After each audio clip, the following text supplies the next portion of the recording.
సిద్ధు, తులసి, ఖుషి పాప ముగ్గురు బైక్ పైన వస్తూ ఉంటారు. అక్కడ ఐస్ క్రీమ్ బండి కనిపించడంతో తులసి ఒక్కసారిగా ఆగండి ఆగండి ఆగండి అని అనడంతో కంగారు పడుతూ బ్రేక్ వేస్తాడు సిద్ధు. కిందికి దిగేస్తుంది తులసి. ఇప్పుడు ఏమైంది అని గట్టిగా అరుస్తాడు సిద్ధు. ఇక ఖుషిని సిద్ధుకి సమాధానం చెప్పకుండా ఇలా అడుగుతూ ఉంటుంది తులసి.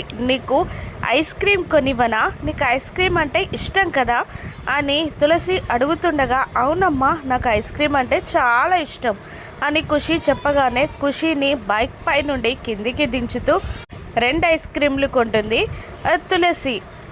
ఖుషి పాప తులసిని విచిత్రంగా చూస్తూ ఇలా అంటూ ఉంటుంది, అమ్మా నాకు నువ్వు ఐస్ క్రీమ్ కొనివ్వవు కదా, నేను ఐస్ క్రీమ్ తింటే నీకు నచ్చదు కదా, ఇప్పుడు ఎందుకు కొనిస్తున్నావమ్మా అని తులసిని అడుగుతూ ఉంటుంది ఖుషి.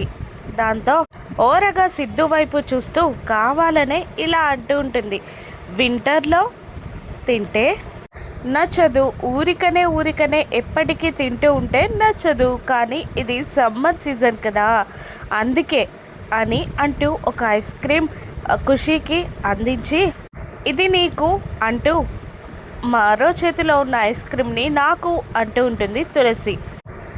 అమ్మా ఫ్రెండ్కి కొనివ్వలేదు, మరి ఫ్రెండ్కి నువ్వు ఐస్ క్రీమ్ కొనివా అని ఖుషి తులసిని అడుగుతుండగా ఏమీ మాట్లాడకుండా వాళ్ళనే అబ్జర్వ్ చేస్తూ ఉంటాడు సిద్ధు.